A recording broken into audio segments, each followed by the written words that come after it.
Good afternoon, you're with the news on headlines today. I'm Padmaja Joshi, and the news we are getting at this moment after Mars aids the moon, but this time it's going to be a manned mission. Headlines today has learnt that ISRO, the Indian Space Research Organisation, and the Defence Ministry have signed a memorandum of understanding for India's manned moon mission. The MOD has tasked the Indian Air Force to identify the qualitative requirements for the crew. The Director General, Armed Forces and Medical Services is to draw out the requirements. The process will include identifying 5 most suitable men for the mission. ISRO has tasked the IAF with the task to identify 5 men for this mission.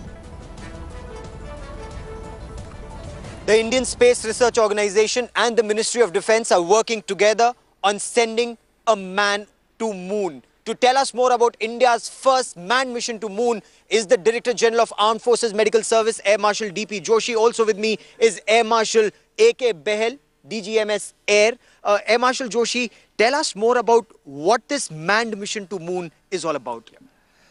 Thank you. At this present time, we are not very sure as to what details will be worked out in due course of time. As far as we are concerned, we've been given the responsibility of selecting a person who can be sent in a manned mission to moon.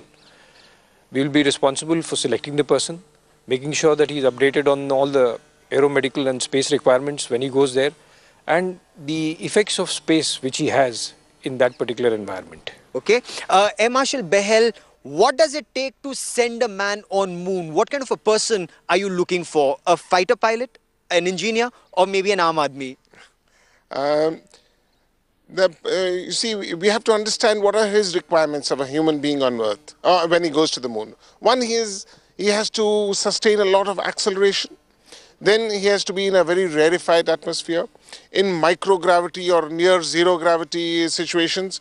So the person which we intend to evaluate anybody, you said Aam Aadmi or pilot or engineer, we will evaluate him so that he passes all these tests with flying colors, because our purpose is to send a fit person in a safe way, and he should be able to complete the task and the mission over there. Okay. Now, the Indian Space Research Organisation wants you to draw out the air staff requirements, or what is expected of a man. What kind of an environment will he be? What is it that you've been working on this moon mission? In fact, the first step was to get into the understanding of the space flights and research organization. And secondly is to get the right type of equipment. I mean, the right type of equipment has already reached the Institute of Aerospace Medicine in Bangalore. And we are now evaluating a lot of things, the physiological parameters, the skeletal parameters, the laser parameters of his anthropometric bodies. Because space is a very closed, the spacecraft is a very closed area. And then we'll require a person to be fitting into those areas. So lots of parameters are being measured. And all these will be evaluated, and after that selection processes will be carried out based on medically. Okay. Air Marshal Behel, do we have a timeline? This is said to be a 10,000 crore rupee project, sending a man on moon or a woman on moon, as the case may be. Is there a timeline for this? So we've just about started. We had a MOU with the ISRO recently. We have just got the equipment. At the moment, we are doing verifying our data, that all the parameters which we want, are they reasonable, are they this thing? So we are verifying the data. We've also sought inputs from other countries which have sent people into space. So we've got those data. Now we are in the process of verifying this. As and when the ISRO finally comes up with a vehicle and the plan to send up the moon, we'll be there ready to evaluate the person, and we will be along with them in sending the man on the moon. Excellent. Now, Wing Commander Rakesh Sharma, again an Air Force man like you, like both of you, was India's first man in space. So will it be an Air Force man who will go there, perhaps a fighter pilot or an engineer, or can it be a civilian? This is a very good question. See, if you see all the manned space flights, whether they are states or the Russian ones, they have always been headed by a fighter pilot. Because I think personally he's the commander of the aircraft, and the landing and taking off things are known best to him. The other members of the team can be a doctor and an engineer who can do on-course repairs if necessary. And there will be scientists who will then evaluate what is to be done at that particular place. It will always be probably a team which will look after the space requirements. Okay.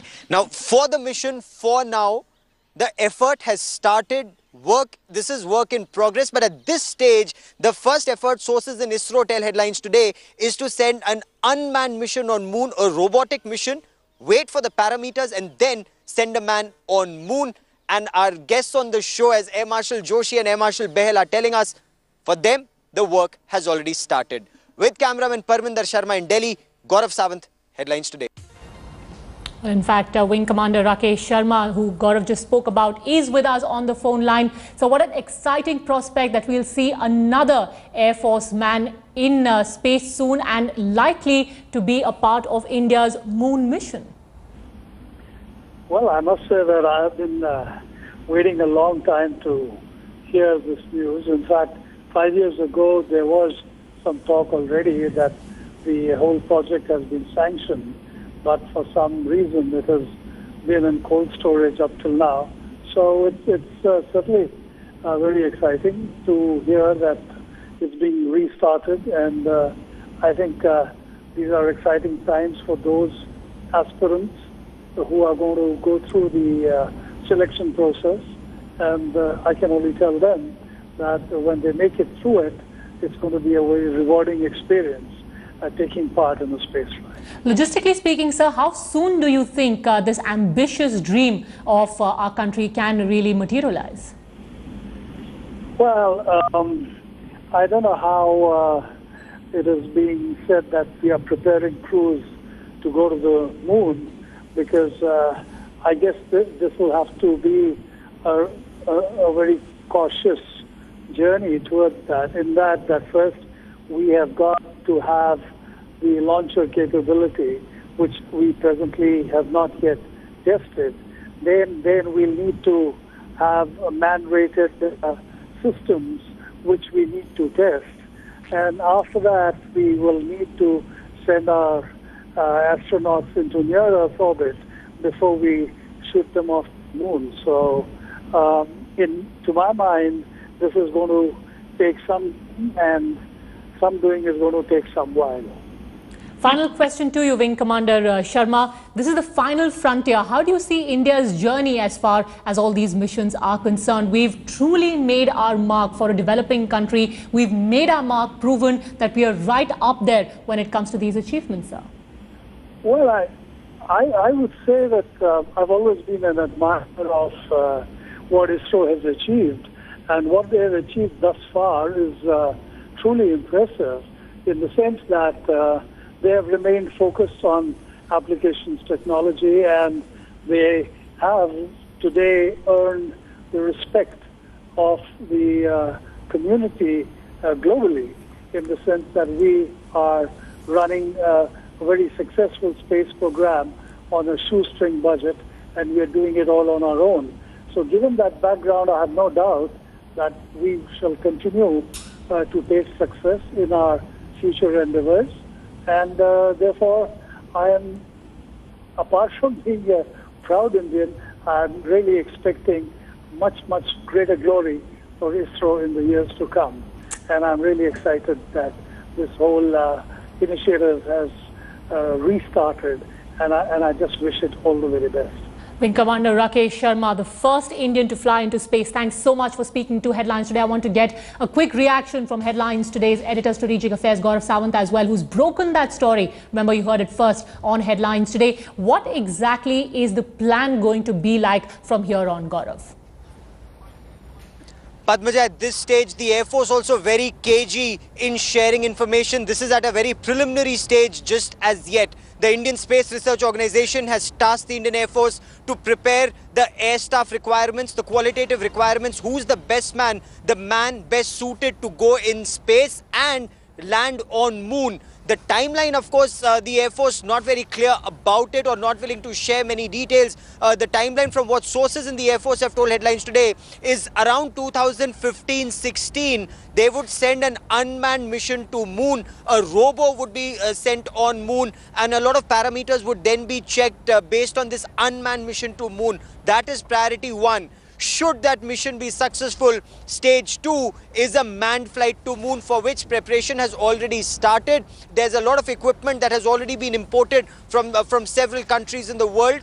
including Russia and the United States, where such exercises have already been carried out in the past. There are studies from there, experts are also being called in from there to take advantage of their knowledge and to gain from them. The Air Force is extremely serious about this operation. Preliminary exercises have already started at the Institute of Aviation Medicine, at Aerospace Medicine in Bangalore, because they are best suited for this job.